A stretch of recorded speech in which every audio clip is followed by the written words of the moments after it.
تو تینوں حضرات سیدنا سلیمان علیہ السلام کے پاس ایک انگوٹھی تھی جس پر اللہ کا نام کندا تھا۔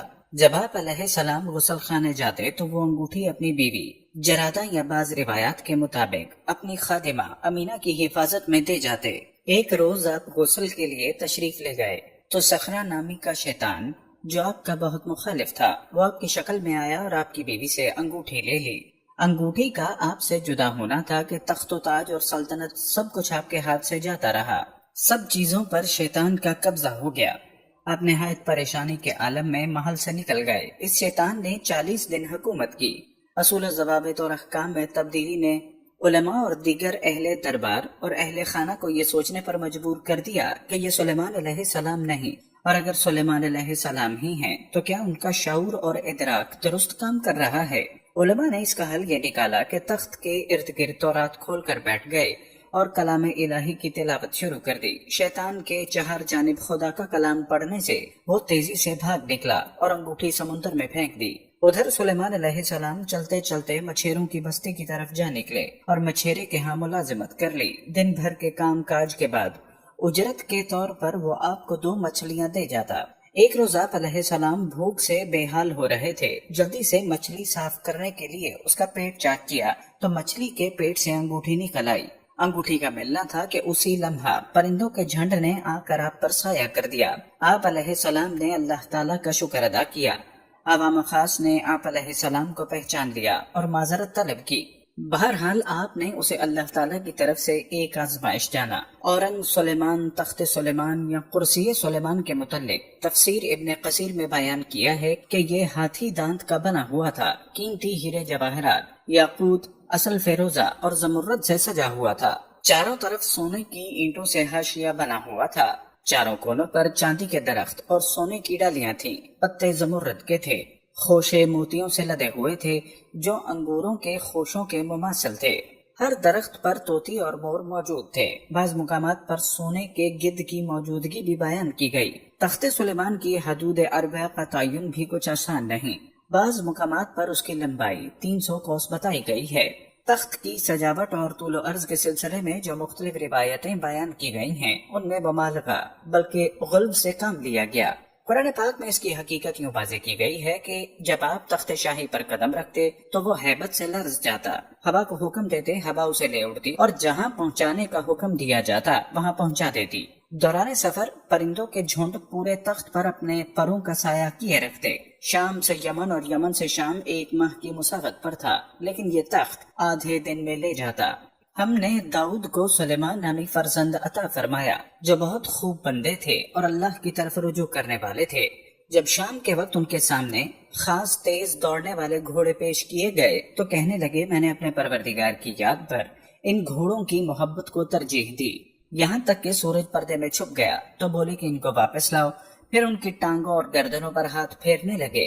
حضرت سلیمان علیہ السلام کے زمانہ بادشاہت میں ان کے سامنے شاہی استبل کے گھوڑے پیش کیے گئے۔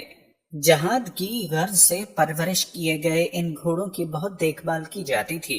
ایک قول کے مطابق ان کی تعداد 20 تھی، بعض روایات میں ان کی تعداد 1000 ہے۔ ابراہیم تمیمی نے ان کی تعداد 20,000 بتائی ہے۔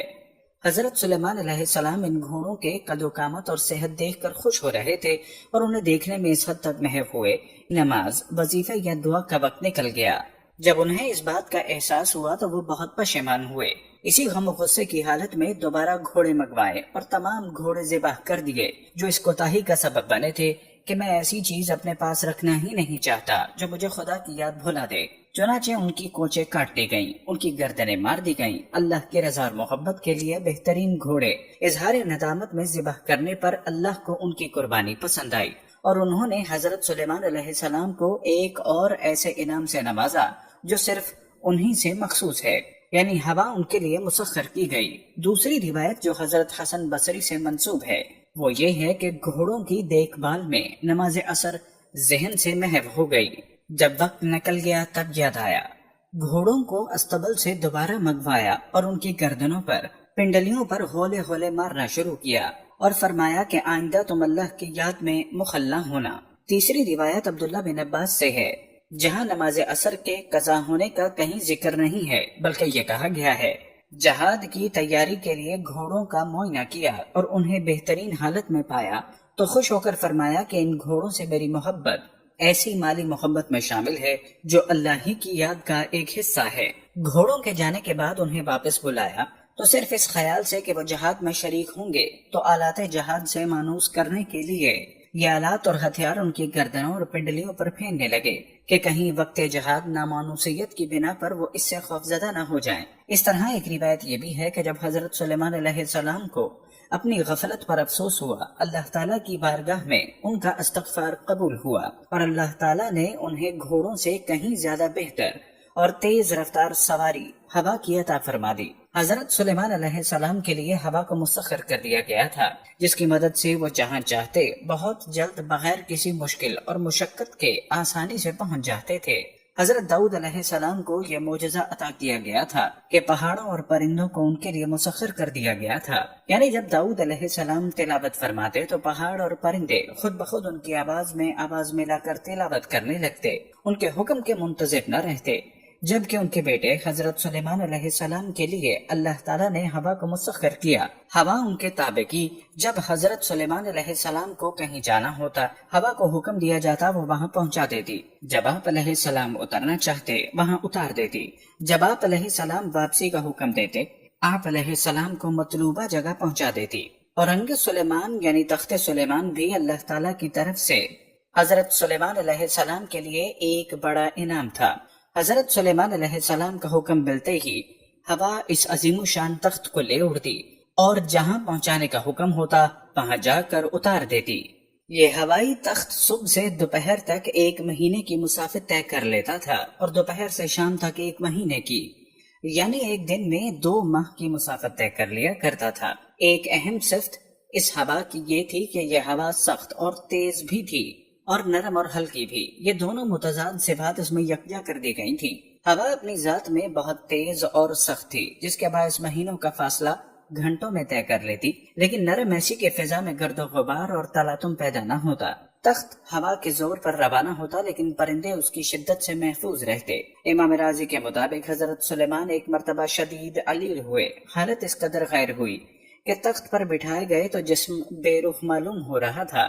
جب اللہ نے انہیں صحت عطا کی تو انہوں نے پہلے اپنی مغفرت طلب کی اور پھر بیچارگی کا اظہار کیا۔ اللہ رب العزت ارشاد فرماتے ہیں، بے شک ہم نے سلیمان کو آزمایا اور ڈال دیا ہم نے اس کی کرسی پر ایک جسم، پھر وہ اللہ کی جانب رجوع ہوا، کہا اے پروردگار میری مغفرت کر اور مجھے ایسی بادشاہت عطا کر کہ میرے بعد کسی کے شایان شان نہ ہو، بے شک تو بہت زیادہ عطا کرنے والا ہے۔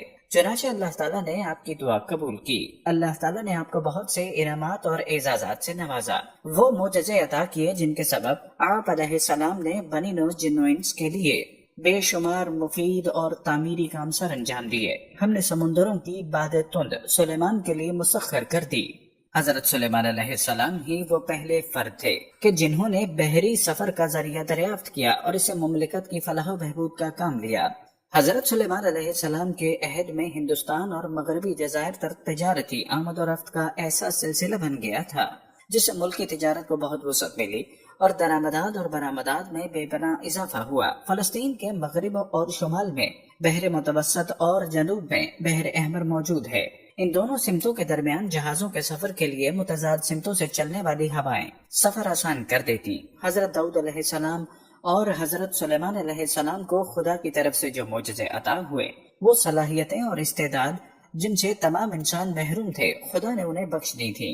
قوم شیطان نے بنی اسرائیل کو راہ سے بھٹکانے کے لیے یہ الزام عائد کیا کہ حضرت سلیمان علیہ السلام نعوذ باللہ جادوگر تھے۔